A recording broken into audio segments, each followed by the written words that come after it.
উপকূলে আঘাত হেনেছে প্রবল ঘূর্ণিঝড় রিমাল। ২-৩ ঘন্টার মধ্যে মূল কেন্দ্র অতিক্রম করবে বাংলাদেশ। জোয়ারে প্লাবিত নিম্নাঞ্চল প্লাবিত, আশ্রয় কেন্দ্রে ৮ লাখেরও বেশি মানুষ। দুর্যোগ মোকাবেলায় প্রস্তুত প্রশাসন। সাজাপ্রাপ্ত তারিককে দেশে ফেরাতে ব্রিটিশ সরকারের কাছে আবেদন করবে বাংলাদেশ, জানালেন প্রধানমন্ত্রী। ডিজিটাল নিরাপত্তা আইনে হয়রানি নয়, বললেন ওবায়দুল কাদের। ভুয়া সাংবাদিকদের বিষয়ে সতর্ক থাকার পরামর্শ। বেনজির আহমেদের সম্পদ অ্যাকাউন্ট জব্দের প্রক্রিয়া শুরু, আরও ১১৯টি স্থাবর অস্থাবর সম্পত্তি ক্রোকের নির্দেশ।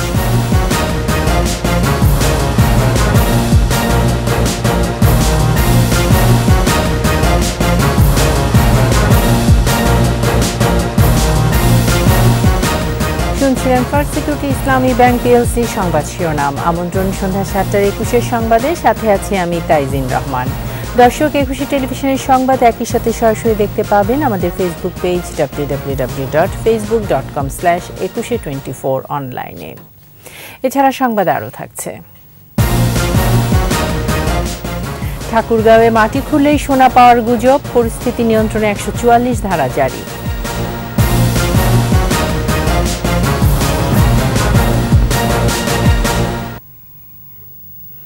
অতি প্রবল ঘূর্ণিঝড় রিমালের অগ্রভাগ আঘাত হেনেছে উপকূলে। আবহাওয়া অফিস বলছে ২ থেকে ৩ ঘন্টার মধ্যে মূল অংশের উপকূল অতিক্রম করার কথা। এ সময় প্রচুর বৃষ্টিপাতের সম্ভাবনা রয়েছে। একই সঙ্গে প্রায় ৮ ফুট উচ্চতার জলোচ্ছ্বাসের আশঙ্কাও রয়েছে। অন্যদিকে উপকূলীয় এলাকায় পর্যাপ্ত খাবার সহ আশ্রয়কেন্দ্র প্রস্তুত রয়েছে বলে জানিয়েছেন দুর্যোগ ব্যবস্থাপনা প্রতিমন্ত্রী মফিউর রহমানের সহায়তায় প্রণব চক্রবর্তীর রিপোর্ট। প্রবল ঘূর্ণিঝড়ের রূপ নেয়া রিমালের অগ্রভাগের প্রভাব এরই মধ্যে পড়তে শুরু করেছে উপকূলে। সাগর উত্তাল থাকায় ১২ ফুট উচ্চতার উপরে বইছে জলোচ্ছ্বাস, বেড়েছে বাতাসের গতিবেগও।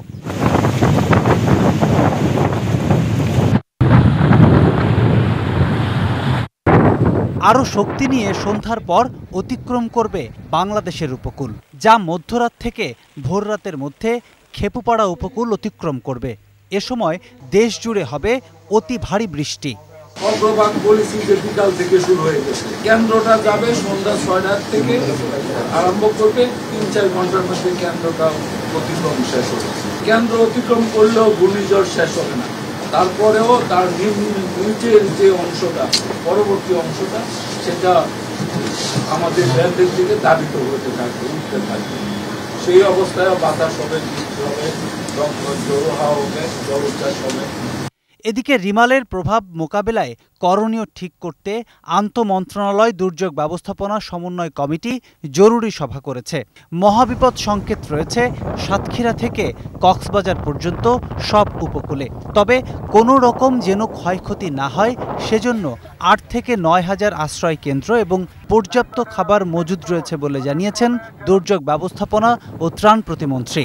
সমস্ত আশ্রয় কেন্দ্রগুলিতে পর্যাপ্ত খাবার, শুকনো খাবার, বিস্কুট এবং পানি সহ আমাদের এবং চিকিৎসা সামগ্রী ইতিমধ্যে আমাদের পৌঁছে গেছে। এছাড়া সমস্ত শিক্ষা প্রতিষ্ঠানগুলিকে আমরা আশ্রয়ের জন্য তৈরি রেখেছি। পাহাড়ি অঞ্চলে যে ল্যান্ডস্লাইড হওয়ার সম্ভাবনা রয়েছে সেখানেও আমাদের ফায়ার সার্ভিস এবং আমাদের সেনাবাহিনীর লোক যে কোনো পরিস্থিতি মোকাবেলার জন্য সমস্ত সরঞ্জাম নিয়ে তারা তৈরি হয়ে আছে। সরকারি সকল কর্মকর্তা কর্মচারী, সিটি কর্পোরেশন সহ জরুরি সেবার আওতায় থাকা সকলের ছুটি বাতিল করা হয়েছে বলে জানান মন্ত্রী। সমস্ত মন্ত্রণালয়ের সমস্ত কর্মচারীদের আমাদের ঝড় শেষ না হওয়া পর্যন্ত সমস্ত ছুটি বাতিল করা হয়েছে এবং আমাদের যে সমস্ত যানবাহন, লঞ্চ, স্টিমার চলাচল করছে সেগুলি বন্ধ থাকবে। এমনকি আমরা যে বঙ্গবন্ধু টানেল যে চিটাগাং, সেটাও আমরা আজকে সন্ধ্যার থেকে আগামীকাল সন্ধ্যা পর্যন্ত বন্ধ রাখার আমরা সিদ্ধান্ত নিয়েছি। ঘূর্ণিঝড় রিমালের সার্বিক খোঁজ খবর রাখা এবং সার্বক্ষণিক মনিটরিং করছেন প্রধানমন্ত্রী শেখ হাসিনা। জননেত্রী শেখ হাসিনা সার্বক্ষণিকভাবে এটা মনিটরিং করতেছেন এবং আমাদেরকে নির্দেশনা দিচ্ছেন। প্রণব চক্রবর্তী, ২১ টেলিভিশন, ঢাকা। ঘূর্ণিঝড় রিমালের সব শেষ আপডেট জানতে সরাসরি যাচ্ছি আবহাওয়া অফিসে। সেখান থেকে যুক্ত হচ্ছেন সহকর্মী মফিউর রহমান। মফিউর, ঘূর্ণিঝড় রিমালের সর্বশেষ অবস্থা সম্পর্কে কি জানালো আবহাওয়া অফিস? ধন্যবাদ। এই মুহূর্তে আমি আছি আবহাওয়া অফিসে, আমার সাথে আছেন আবহাওয়াবিদ আব্দুর রহমান খান। আমি সরাসরি চলে যাচ্ছি তার কাছে, সরাসরি আমরা তার কাছ থেকেই জানি যে আবহাওয়ার সর্বশেষ অবস্থা কি।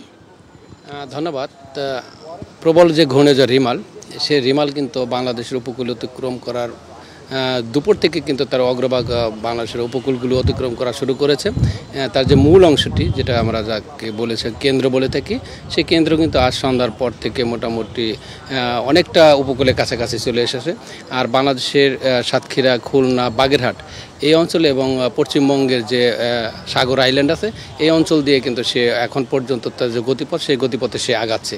অর্থাৎ আজ রাতের মধ্যে সে তার বাংলাদেশের উপকূল সহ পশ্চিমবঙ্গের যে উপকূল অতিক্রম করা সম্পন্ন করবে এবং এর প্রভাবে দেশের দক্ষিণাঞ্চল সহ দেশের উপর কোথাও কোথাও ভারী বৃষ্টিপাত হওয়ার সম্ভাবনা আছে। সেই সাথে যে আমাদের জলোচ্ছ্বাসের আমরা কথা বলে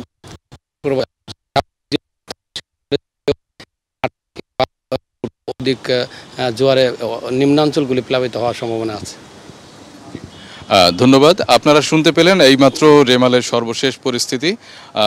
আমরা আশা করছি যে শীঘ্রই এটি বাংলাদেশ অতিক্রম করলে তখন হচ্ছে পরিস্থিতি আবার আগের মতো স্বাভাবিক হয়ে আসবে। ধন্যবাদ। ধন্যবাদ মফিউর। আবহাওয়া অফিস থেকে ঘূর্ণিঝড় রিমালের সবশেষ খবর জানাচ্ছিলেন আমাদের সহকর্মী মফিউর রহমান। উপকূলীয় জেলাগুলোতে এই মুহূর্তে বইছে ঝোড়ো হাওয়া, হচ্ছে বৃষ্টি। এরই মধ্যে বাগেরহাট, ভোলা সহ বিভিন্ন উপকূলীয় এলাকার নিম্নাঞ্চল প্লাবিত হয়েছে। ঝুঁকিপূর্ণ এলাকা থেকে আশ্রয় কেন্দ্রে প্রায় 8 লাখ মানুষকে সরিয়ে নেওয়া হয়েছে। পটুয়াখালীতে জোয়ারের পানিতে ভেসে মৃত্যু হয়েছে এক যুবকের। প্রতিনিধিদের সহায়তায় রত্না জামানের রিপোর্ট। বঙ্গোপসাগরে সৃষ্ট ঘূর্ণিঝড় রিমালের প্রভাবে সাগর উত্তাল। জোয়ারের পানি অস্বাভাবিক বেড়ে যাওয়ায় নিম্নাঞ্চল প্লাবিত হয়েছে। কক্সবাজারে বেড়াতে আসা পর্যটকদের সাগরে নামতে নিষেধ করা হচ্ছে। কক্সবাজার থেকে বিমান ওঠানামা বন্ধ রয়েছে। ঘূর্ণিঝড় রিমালের ক্ষয়ক্ষতি এড়াতে দুপুর থেকে চট্টগ্রাম শাহ আমানত আন্তর্জাতিক বিমানবন্দরেও বিমান ওঠানামা বন্ধ রয়েছে। বন্ধ রয়েছে চট্টগ্রাম বন্দরের কার্যক্রমও। বহির্নোঙরে থাকা 49টি জাহাজকে সরিয়ে নেওয়া হয়েছে গভীর সাগরে। সন্ধ্যা থেকে বন্ধ বঙ্গবন্ধু টানেল। পাহাড় ধসে হতাহতের ঘটনা এড়াতে ঝুঁকিপূর্ণভাবে বসবাসকারীদের নিরাপদে সরিয়ে নেওয়া হচ্ছে। পাহাড় ধস হলে আপনাদের জানমালের ব্যাপক ক্ষতি হতে পারে। কুয়াকাটা সৈকতের তীরে আছড়ে পড়ছে বড় বড় ঢেউ। জোয়ারের পানিতে কুয়াকাটা উপকূলীয় নিম্নাঞ্চল 4 থেকে 5 ফুট পানিতে প্লাবিত হয়েছে। পটুয়াখালীর কলাপাড়ায় আশ্রয়কেন্দ্রে যাওয়ার পথে জোয়ারের পানিতে ভেসে এক যুবকের মৃত্যু হয়েছে। প্লাবিত হয়েছে বাগেরহাটের মোরেলগঞ্জের সন্ন্যাসী বাজার সহ নিম্নাঞ্চল। ব্যবসা প্রতিষ্ঠান সহ সড়কে পানি ওঠায় নিরাপদে সরে যাচ্ছে মানুষ। ঘূর্ণিঝড় মোকাবেলায় 359টি আশ্রয়কেন্দ্র প্রস্তুত। সবচেয়ে বেশি ঝুঁকিতে সুন্দরবনের পার্শ্ববর্তী মোংলার চিলা ইউনিয়নের বাসিন্দারা। এ ইউনিয়নে 25টি আশ্রয়কেন্দ্রের প্রায় সবগুলোতেই উপকূলবাসীকে আনা হয়েছে। মোংলা বন্দরে অ্যালার্ট 4 জারি রয়েছে। বন্ধ রয়েছে জাহাজের পণ্য খালাস। 6টি বাণিজ্যিক জাহাজ নিরাপদে নোঙর করে রাখা হয়েছে। খুলনায় বইছে দমকা হাওয়া। বিকেল থেকে হচ্ছে বৃষ্টি। জোয়ারের পানি বেড়েছে। ঘূর্ণিঝড় রিমাল মোকাবেলায় সব প্রস্তুতি নিয়েছে জেলা প্রশাসন। ভোলার নিম্নাঞ্চল স্বাভাবিক জোয়ারের চেয়ে 4-5 ফুট উচ্চতার পানিতে প্লাবিত হয়েছে নিম্নাঞ্চল। চরফ্যাশন উপজেলার সাগর মোহনার ঢালচর ও চর কুকরিমুকরি ইউনিয়নের প্রায় 20,000 মানুষ এখন পানিবন্দী। চরাঞ্চলের প্রায় 10,000 মানুষকে আশ্রয় কেন্দ্রে নেওয়া হয়েছে। রত্না জামান, 21 টেলিভিশন। আমরা সাতক্ষীরার ঘূর্ণিঝড় রিমালের খবর জানবো এখন। ঘূর্ণিঝড় রিমালের প্রভাব কেমন তা জানাতে আমরা যুক্ত হচ্ছি সহকর্মী মনিরুল ইসলামের সঙ্গে। এই মুহূর্তে আমি অবস্থান করছি সাতক্ষীরার পল্লী এলাকায়। সাতক্ষীরায় সকাল থেকে এখনো পর্যন্ত গুড়ি গুড়ি বৃষ্টি এবং দমকা হয়ে বইছে। সাতক্ষীরার উপকূলীয় নদ নদীগুলি উত্তাল হয়ে উঠেছে এবং সেখানকার ভেড়িবাদগুলোর অবস্থা অত্যন্ত নাজুক অবস্থা। সেখানকার মানুষ অত্যন্ত আতঙ্কে দিন কাটাচ্ছে। এই সাতক্ষীরার রেমেলা মোকাবেলার জন্য জেলা প্রশাসনের পক্ষ থেকে বিভিন্ন প্রস্তুতি গ্রহণ করা হয়েছে। জেলা প্রশাসক হুমায়ুন কবির জানান, এই জেলায় 169টি আশ্রয় কেন্দ্র সহ 887টি স্কুলকে প্রস্তুত রাখা হয়েছে। এছাড়া 6000 স্বেচ্ছাসেবক কর্মী এবং মেডিকেল টিম সহ বিভিন্ন স্বেচ্ছাসেবক সংগঠন রেড ক্রিসেন্ট একে প্রস্তুত রাখা হয়েছে। ঘূর্ণিঝড় রিমালের খবর জানাতে বরগুনা থেকে যুক্ত হচ্ছেন সহকর্মী জয়দেব রায়। জয়দেব, রিমালের প্রভাব কেমন দেখছেন?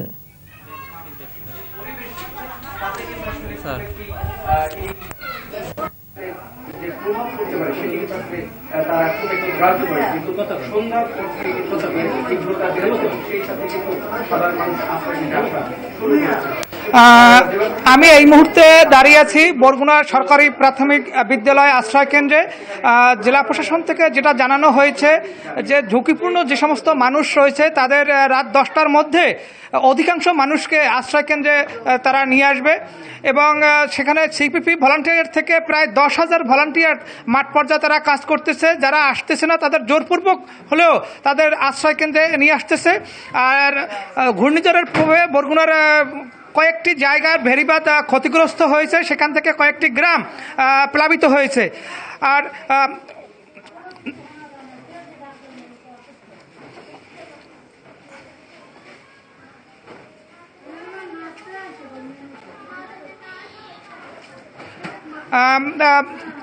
বরগুনার বেশ কয়েকটি গ্রাম প্লাবিত হয়েছে এবং নিম্নাঞ্চল প্লাবিত। সেই নিম্নাঞ্চলের অনেক মানুষ তাদের প্রাণী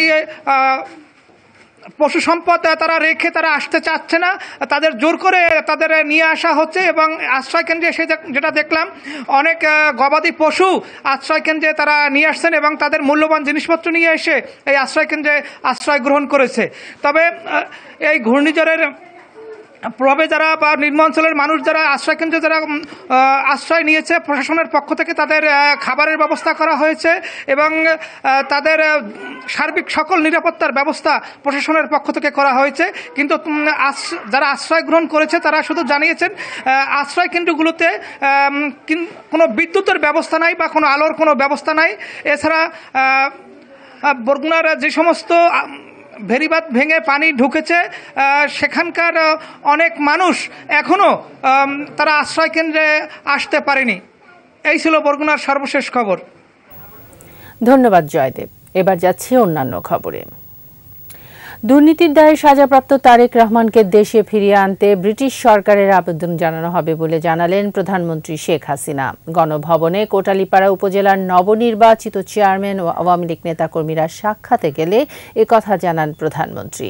লন্ডনে বসবাসরত সাজাপ্রাপ্ত আসামি তারেক রহমানকে দেশে ফিরিয়ে এনে শাস্তি কার্যকর করাই এখন মূল লক্ষ্য বলে উল্লেখ করেন আওয়ামী লীগ সভাপতি। এতে অগ্নিসন্ত্রাস এবং সহিংসতা থেকে জনগণ মুক্তি পাবে বলে মন্তব্য করেন প্রধানমন্ত্রী। বঙ্গবন্ধু হত্যার পলাতক আসামিদেরও দেশে ফিরিয়ে আনার প্রক্রিয়া চলছে বলে জানান সরকার প্রধান।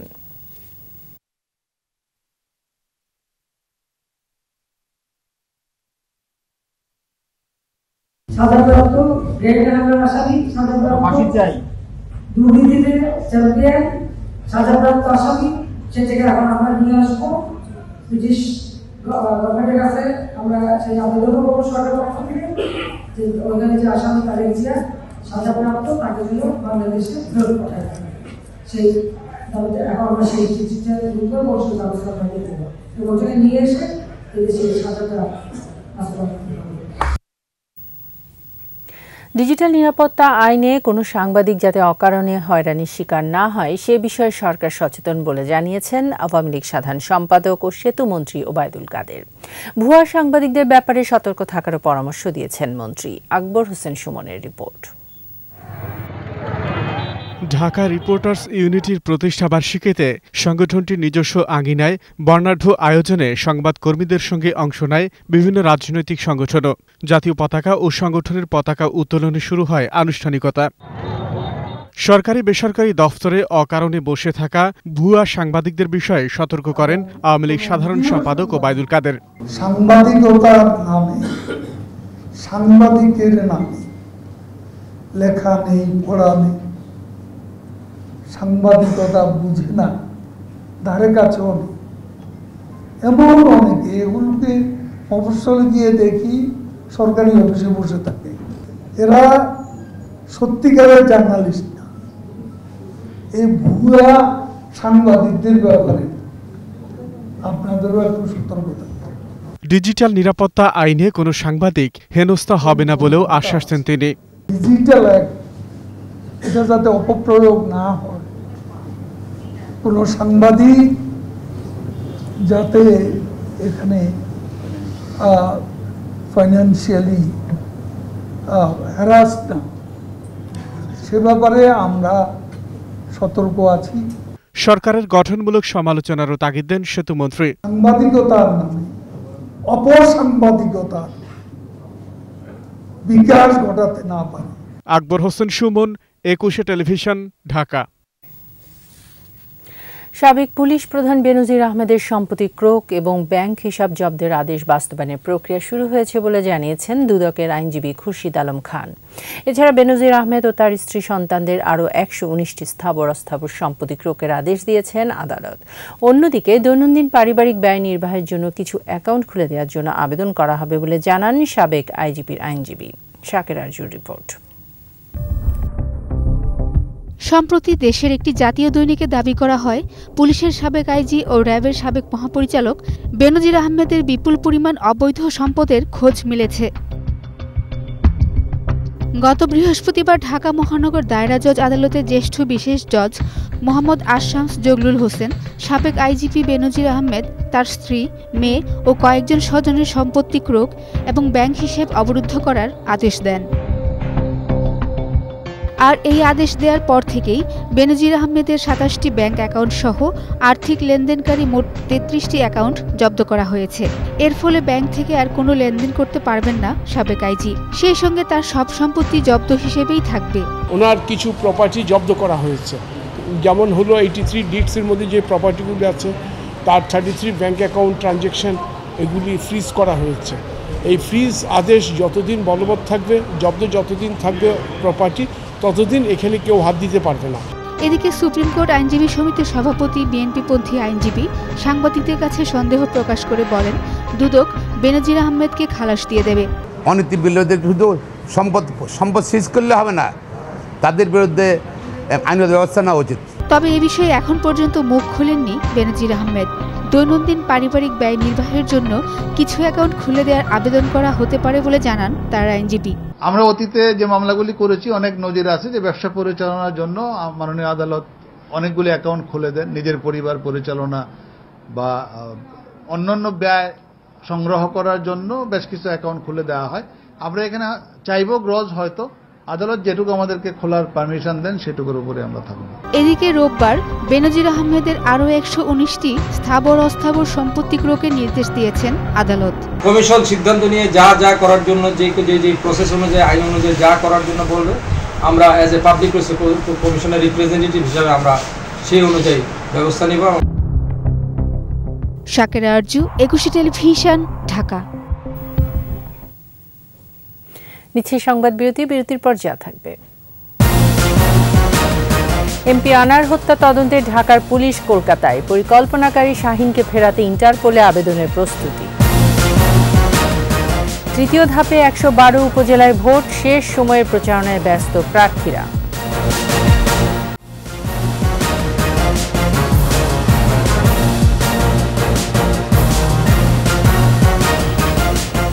আবারও আমন্ত্রণ সন্ধ্যা 7টার 21 সংবাদে।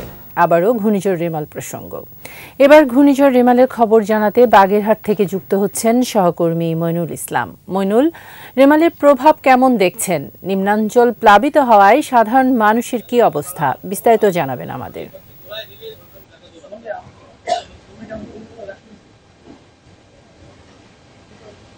তাজনীন, আমি শুনতে পাচ্ছি আপনাকে একটু জানিয়ে রাখি যে ঘূর্ণিঝড় রেমাল শক্তি সঞ্চয় করে উপকূল কাছাকাছি চলে এসেছে। আবহাওয়া অধিদপ্তর থেকে আমরা যতটুকু জানতে পেরেছি যে মোংলা বন্দর থেকে 320 কিলোমিটার দূরে রয়েছেন। এবং সন্ধ্যার নাগাদ থেকে 6টা নাগাদের পর থেকেই বাতাসের আর্দ্রতা এত বেড়েছে এবং বৃষ্টি পানি 3 থেকে 4 ফুট, স্বাভাবিক পানি থেকে 3 থেকে 4 ফুট পানি বেড়েছে। আমি এখানে যেখানে দাঁড়িয়েছি বলেশ্বর নদী ভেরিবাঁধের একদম ভেরিবাঁধের কাছেই পানি, এবং মানুষ যে বাতাসে তার গতিতে কোনো মানুষ কিন্তু এখানে দাঁড়াতে পারছে না। বাতাসের গতিটা খুব বেশি হচ্ছে, বৃষ্টি সেই সাথে সাথে বৃষ্টিও আছে। সাইক্লোন সেন্টারে বিকাল নাগাদ সমস্ত গবাদি এবং পশু নিয়ে এসেছে। সন্ধ্যার পরের থেকে দেখা যাচ্ছে সাইক্লোন সেন্টারের দিকে মানুষ আসতে শুরু করেছে। সাইক্লোন সেন্টারে পর্যাপ্ত পরিমাণে খাবার, ঔষধ এবং সুপ্রিয় পানি ব্যবস্থা রয়েছে প্রশাসনের পক্ষ থেকে। রাত্রে যত বাড়তেছে ততই দেখা যাচ্ছে বাতাসের গতি এবং ঝড়ের গতি বাড়তেছে। আমরা যেখানে দাঁড়িয়েছি সেখান থেকে মানুষের এতটাই আতঙ্কে আছে উপকূলের বাসী, ভেরিবাঁধের কাছে যাদের ঘর বাড়ি আছে তারা এখান থেকে ছেড়ে আস্তে আস্তে চলে গেছেন সাইক্লোন সেন্টারে। এই ছিল এই বলেশ্বর নদীর পাড় থেকে বাগেরহাটের সর্বশেষ আমার কাছে খবর। ধন্যবাদ মইনুল। জাতির পিতা বঙ্গবন্ধু শেখ মুজিবুর রহমানের জীবনের কলকাতার অংশকে তুলে ধরে তৈরি কলকাতায় মুজিব শিরোনামে জীবনী ভিত্তিক তথ্যচিত্রের খসড়া অবলোকন করেছেন প্রধানমন্ত্রী শেখ হাসিনা। একই সঙ্গে প্রধানমন্ত্রীর সরকারি বাসভবন গণভবনে তথ্যচিত্রটির খসড়া নিয়ে পর্যালোচনা হয়। বঙ্গবন্ধু শেখ মুজিবুর রহমানের জীবনে কলকাতা শহরের একটি বড় ভূমিকা ছিল। 1942 সাল থেকে ইসলামিয়া কলেজে বা মাওলানা আজাদ কলেজে তার শিক্ষা জীবনের 4 বছর কেটেছে। তথ্যচিত্রে তুলে ধরা হবে বেকার হোস্টেলের দিনকাল, কলকাতা বিশ্ববিদ্যালয়ের ছাত্র আন্দোলনের সম্পৃক্ততা, ব্রিগেড ময়দানের ভাষণ সহ নানা ঘটনা প্রবাহ। কলকাতায় মুজিব তথ্যচিত্রটি নির্মাণ করেছেন ভারতের জনপ্রিয় চলচ্চিত্র পরিচালক গৌতম ঘোষ।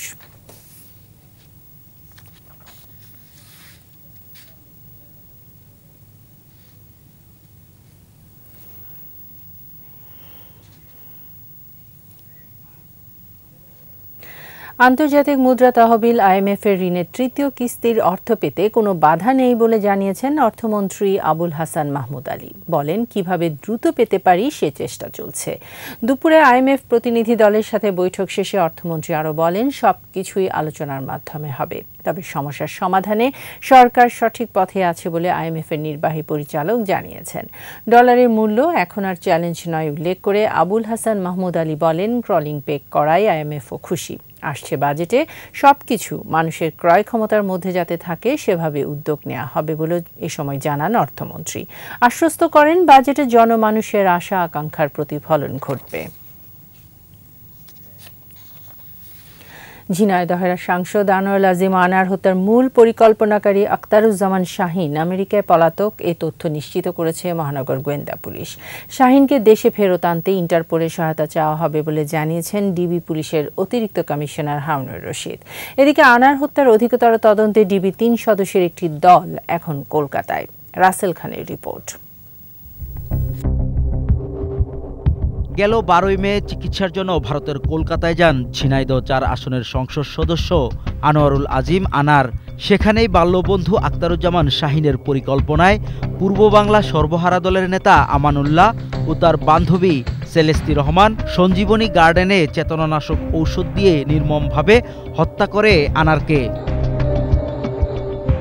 মৃত্যু নিশ্চিত হলে কসাই জিহাদ আনারের মরদেহ থেকে চামড়া তুলে মাংস ও হাড়কে 80 টুকরা করে হলুদ মাখিয়ে খাল ও পুকুর সহ বিভিন্ন স্থানে ফেলে দেয়। ভারতে সিআইডির হাতে আটক কসাই জিহাদকে নিয়ে আনারের মরদেহ খুঁজতে জোর অভিযান চালাচ্ছে। গত 2 দিনের অভিযানে কোনো দেহাংশ খুঁজে পায়নি সিআইডি।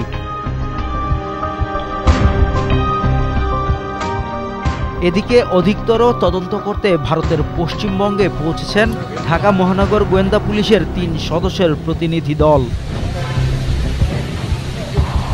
এর আগে বিমানবন্দরে মহানগর গোয়েন্দা পুলিশের অতিরিক্ত কমিশনার জানান, বাংলাদেশ ও ভারতের পুলিশ নিশ্চিত হয়েছে আখতারুজ্জামান শাহীন যুক্তরাষ্ট্রে অবস্থান করছেন। শাহীনকে দেশে ফেরত আনতে আবেদন করা হবে ইন্টারপোলের কাছে। এই দেশের বাহিরেও ঘটলেও বাংলাদেশে যদি আমরা অপরাধ করতে পারি, তাই বাহিরে কোনো ঘটনা ঘটলে আমি তো মনে করি এটা অবশ্যই আমরা এর যে এক্সট্রা টেরিটোরিয়াল যে অফেন্সটা, সে অফেন্স অনুযায়ী তো তার বিচার কাজ অবশ্যই বাংলাদেশে করা সম্ভব। অলরেডি আমরা আমাদের এনসিবিতে, বিশেষ করে আমাদের ইন্সপেক্টর জেনারেল মহোদয়ের কাছে আমরা আবেদনটি করেছি এবং আমরা ইন্টারপোলের সহায়তা চাইব, কারণ সে একজন বড় রকমের অপরাধী। কলকাতায় সিআইডির হাতে আটক জিহাদকে জিজ্ঞাসাবাদ ও ঘটনাস্থল পরিদর্শন করবে ডিবি পুলিশের প্রতিনিধি দল। রাসেল খান, 21 টেলিভিশন, ঢাকা। গ্রামীণ টেলিকমের চেয়ারম্যান ডক্টর ইউনূসের বিরুদ্ধে নিজের মালিকানাধীন প্রতিষ্ঠান প্যাকেজেস কর্পোরেশনকে 9.5 কোটি টাকা ঋণ দেয়া ও মওকুফ সহ কোটি কোটি টাকার কার্যাদেশ দেওয়ার অভিযোগ দায়ের করেছে গ্রামীণ ব্যাংক কর্তৃপক্ষ। এ সম্পর্কিত দালিলিক তথ্যের ভিত্তিতে রোববার দুদক কার্যালয়ে গ্রামীণ ব্যাংকের পক্ষ থেকে আবেদনটি করেন প্রতিষ্ঠানটির ডিএমডি প্রদীপ কুমার সাহা। এ সময় বলেন, গ্রামীণ ব্যাংকের অনেক দুর্নীতির মধ্যে এটি একটি বিশেষ অভিযোগ। প্যাকেজেস কর্পোরেশন লিমিটেড ডক্টর ইউনূসের নিজের প্রতিষ্ঠান, তার বাবা এবং পরিবারের সদস্যরাও প্রতিষ্ঠানটির মালিকানায় আছেন। এখানে 9.5 কোটি টাকার ঋণ দিয়ে ক্ষমতার অপব্যবহার করেছেন ইউনূস।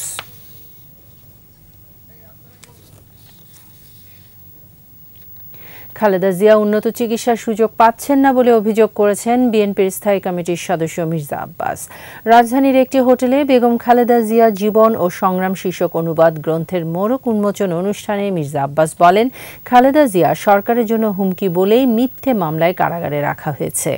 সরকারের কঠোর সমালোচনা করে জনগণকে সচেতন হওয়ার আহ্বান জানান বিএনপির এই নেতা।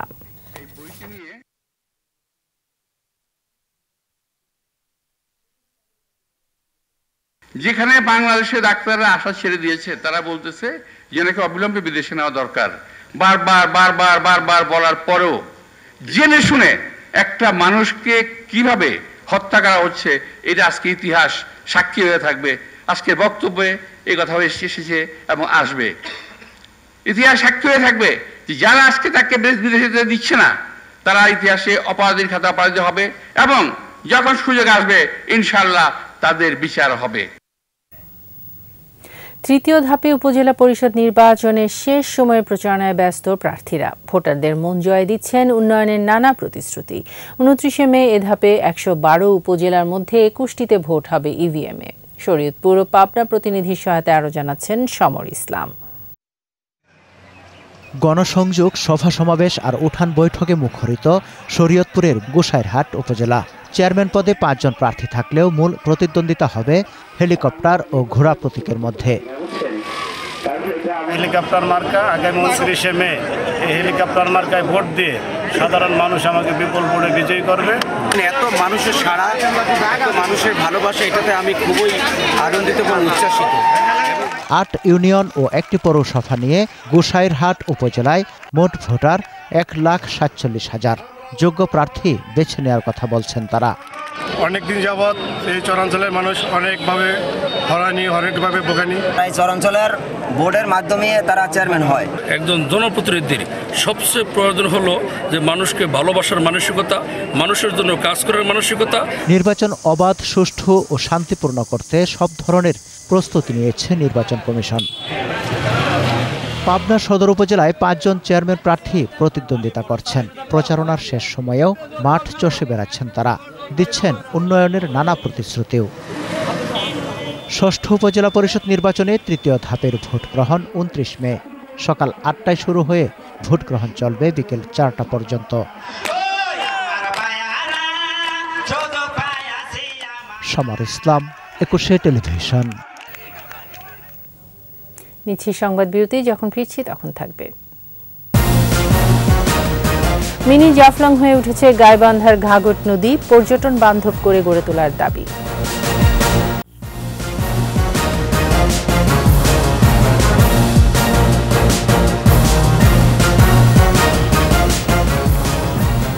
আবার আমন্ত্রণ সন্ধ্যা 7:21 সংবাদে। ঘাঘট নদীতে জেগে ওঠা পাথর ও প্রাকৃতিক সৌন্দর্যের কারণে গাইবান্ধার ভেড়ামারা পরিচিতি পেয়েছে মিনি জাফলং নামে। প্রকৃতিপ্রেমীরা ছুটে আসছেন এখানকার সৌন্দর্য উপভোগ করতে। এলাকাটি সংরক্ষণ করে এবং পর্যটক বান্ধব করে তোলার দাবি স্থানীয়দের। গাইবান্ধার প্রতিনিধি আফরোজা লুনার রিপোর্ট, জানাচ্ছেন রত্না জামান। জেলা শহর থেকে 2 কিলোমিটার উত্তরে ভেড়ামারা ব্রিজের নিচ দিয়ে প্রবাহিত ঘাঘট নদীর মূলধারা। নদীটি কয়েক কিলোমিটার দূরে গিয়ে ব্রহ্মপুত্রে মিশেছে। শুকিয়ে যাওয়া ঘাঘটের কোথাও হাঁটু পানি, কোথাও কোমর পানি। মূলত রেল সেতুর মাটি ক্ষয় রোধ করতে এখানে ফেলা হয়েছে পাথর। শান্ত জলে ভেসে থাকা পাথরের ওপর দিয়ে ঝিরঝির বয়ে চলা শীতল পানি আকৃষ্ট করছে সৌন্দর্য প্রেমীদের। অনেকেই তুলনা করছেন সিলেটের জাফলংয়ের সাথে। পর্যটকদের নিরাপত্তার পাশাপাশি এই এলাকায় দোকানপাট সহ সুযোগ সুবিধা বাড়ানোর দাবি স্থানীয়দের। এটি অনেক সুন্দর জায়গা, এখানে নাকি বলে এটা গরিবের জাফলংয়ের মতোই আর কি দৃশ্য, এই জন্য আমি ভাবলাম দেখতে আসি একটু, যেহেতু বাড়ির নিকটেই। প্রকৃতিটা অনেক সুন্দর লাগছে এই জায়গায়, জাফলংয়ের মতনই অনেক পাথর দিয়ে ভরা। আর একটু সাজানো গোছানো হতো, প্রশাসনের পক্ষ থেকে যদি একটু উদ্যোগ নিয়ে এখানে কিছু দোকানপাট বা একটু নিরাপত্তার ব্যবস্থা করা যেত। আমাদের গাছ গাড়ি দিতে হবে, দূর দূরান্ত থেকে যারা আসবে দেখতে তারা যেন ছায়া পায়। দর্শনার্থীর সমাগম বাড়লে সংস্কারের ব্যবস্থা নেওয়ার উদ্যোগের কথা জানালেন স্থানীয় জনপ্রতিনিধি। পরিষদের পক্ষ থেকে হোক বা সরকারি পক্ষ থেকে হোক এখানে কিছু মানুষের নিরাপত্তা, বসার জায়গা, তারপরে মানুষের রেস্ট নেওয়ার জায়গা, এই সব বিষয়ে একটু পদক্ষেপ নিতে হবে বা করতে হবে। জাফলংয়ের মতো পাহাড় না থাকলেও চারিদিকে সবুজের সমারোহ, নদীর ওপরে ব্রিজ, নিচে স্রোতস্বিনী নদী এই স্থানের সৌন্দর্যকে বাড়িয়ে তুলেছে। রত্না সামান, একুশে টেলিভিশন। মাটি খুললেই মিলছে সোনা, এমন গুজবকে কেন্দ্র করে ইটভাটার মাটির স্তূপ থেকে সোনার খোঁজে ব্যস্ত হাজারো মানুষ। ঘটনাটি ঠাকুরগাঁও জেলার রানীশংকৈল উপজেলার কাতিহার এলাকার। পরিস্থিতি সামাল দিতে শনিবার রাতে ওই ভাটা ও আশপাশের এলাকায় ১৪৪ ধারা জারি করেছে প্রশাসন। ঠাকুরগাঁও প্রতিনিধি এস.এম. জসিমউদ্দিনের পাঠানো তথ্য ও ছবি আরও জানাচ্ছেন সমর ইসলাম। মাটির নিচে লুকিয়ে আছে সোনা, অনেকেই তা পেয়েছেন। এমন লোভনীয় গুজবে হাজারো মানুষ হুমড়ি খেয়ে পড়েছেন। কথিত সোনার খোঁজে ঠাকুরগাঁওয়ের রানীশংকৈল উপজেলার কাতিহার এলাকায় আরবিবি ইটভাটার মাটির স্তূপে কেউ কোদাল, কেউ খুন্তি শাবল নিয়ে স্বর্ণের খোঁজে মাটি খুঁড়ছেন। ইটভাটায় পাহাড়সম মাটির স্তূপগুলো রাতে জ্বলজ্বল করে। মানুষের হাতে থাকা টর্চ লাইট ও মোবাইল ফোনের আলোয় আলোকিত মাটির স্তূপ। ভাগ্য বদলের আশায় গভীর রাতেও খুঁড়ে চলছেন মাটি। স্থানীয়রা জানান, আশপাশের জেলা উপজেলা থেকেও ছুটে আসছেন নানা বয়স ও পেশার মানুষ। উৎসুক ব্যক্তিরা বলছেন, দিনের পর দিন ও ঘন্টার পর ঘন্টা মাটি খুঁড়েছেন তারা, কিন্তু সোনা পাচ্ছেন না। আমি তো সোনা খুঁজাচ্ছি, পাই তো না। আমিও যদি পাই যাই ওখানে, ভাগ্যটা যদি খুলে যায়। দেখতে পারলাম না যে কেউ সোনাটা আসলে বাস্তব রূপে পাইছে। আত্মবিশ্বাসী অনেকের শরীরে ক্লান্তির ছাপ, তারপরও স্বর্ণ খোঁজার চেষ্টায় কমতি নেই। সন্ধ্যা 7টা থেকে রাত, আবার কোনোদিন বাইরে যায় সকালে, আবার 1টা 2টা, কোনোদিন আবার 4টা বাজে যায়। খুঁজতেছি, এখনো তো আশাবাদী, এখন আমরা পাই নাই। অনেকে মিডিয়া ও ফেসবুকে দেখে পরিবারের বউ বাচ্চা নিয়ে ছুটে এসেছেন এসব দৃশ্য দেখতে। আবার কারো কারো দাবি, ইতিমধ্যে মাটি খুঁড়ে স্বর্ণালঙ্কার পেয়েছেন 5 শতাধিক মানুষ। লোকজন সত্যি সোনা পাচ্ছে কিনা সেটা দেখার জন্য আমি এখানে আসি। সবাই তো আর পাচ্ছে না, 2-1 জন পাচ্ছে আর কি। লাগাতার কয়েকদিন ধরে শুনতেছি যে এখানে পাচ্ছে মানুষ। স্থানীয় কয়েকজন জানান, রাজা টঙ্কনাথের বাড়ির বিলুপ্ত এক মন্দিরের পাশ থেকে ইট তৈরির জন্য মাটিগুলো ভাটায় আনা হয়। মন্দিরটি ধ্বংসের পর বহু স্বর্ণালঙ্কার মাটি চাপা পড়ে, এখন এসবই উঠে আসছে। মাটিটা নিয়ে আসে ভাই আপনার টঙ্কনাথের পার্শ্ববর্তী এলাকা এক মন্দিরের পাশে। হয়তো বা এদের ওইরকম কথা মনে হয় স্বর্ণ বা কিছু কয়েন ছিল, ওইগুলো থেকে হয়তো বা এইগুলো পাচ্ছে আর কি। এদিকে আইনশৃঙ্খলা পরিস্থিতির অবনতির শঙ্কায় ইটভাটা ও আশপাশ এলাকায় শনিবার রাতে ১৪৪ ধারা জারি করেছে স্থানীয় প্রশাসন। আমরা সেটাকে নিয়ন্ত্রণের চেষ্টা করি। বর্তমানে সেখানে আমরা আজকে ১৪৪ ধারা জারি করেছি এবং আইনশৃঙ্খলা পরিস্থিতি নিয়ন্ত্রণ। রহস্য উদ্ঘাটনে সরকারিভাবে উদ্যোগ গ্রহণের দাবি জানিয়েছেন এলাকাবাসী। সমর ইসলাম, একুশে টেলিভিশন। এবারে ব্যবসা বাণিজ্যের সংবাদ।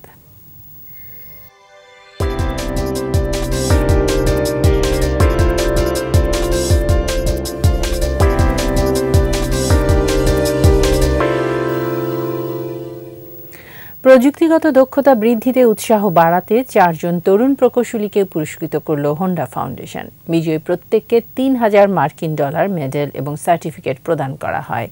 রাজধানীর একটি হোটেলে পুরস্কার বিতরণী অনুষ্ঠানে উপস্থিত ছিলেন বাংলাদেশে নিযুক্ত জাপানের রাষ্ট্রদূত ইয়োমাকি মিনোরি। এছাড়া অন্যান্যদের মধ্যে উপস্থিত ছিলেন হোন্ডা ফাউন্ডেশনের ডিরেক্টর ও ইন্টারন্যাশনাল কমিটির chairman Akira Kojima, Bangladesh Honda private লিমিটেডের MD and CEO Shigeru Matsuzaki. অনুষ্ঠানে জানানো হয়, বৈশ্বিকভাবে 2006 সাল থেকে তরুণ মেধাবী প্রকৌশলীদের ধারাবাহিকভাবে এই পুরস্কার দিয়ে আসছে হোন্ডা ফাউন্ডেশন।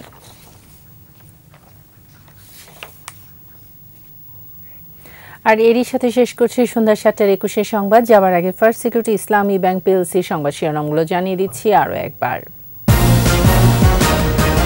আঘাত হেনেছে প্রবল ঘূর্ণিঝড় রিমাল, 2-3 ঘন্টার মধ্যে মূল কেন্দ্র অতিক্রম করবে উপকূল।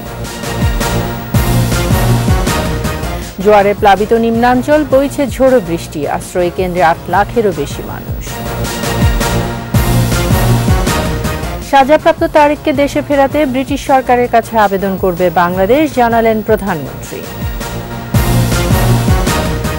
ডিজিটাল নিরাপত্তা আইনে হয়রানি নয় বললেন ওবায়দুল কাদের, ভুয়া সাংবাদিকদের বিষয়ে সতর্ক থাকার পরামর্শ। বেনজির আহমেদের সম্পদ অ্যাকাউন্ট জব্দের প্রক্রিয়া শুরু, আরও 119টি স্থাবর অস্থাবর সম্পত্তি ক্রোকের নির্দেশ।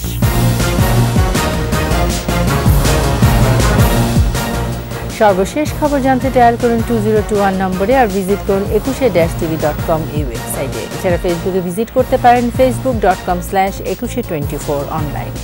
পরের সংবাদ রাত 9টায়, দেখা না।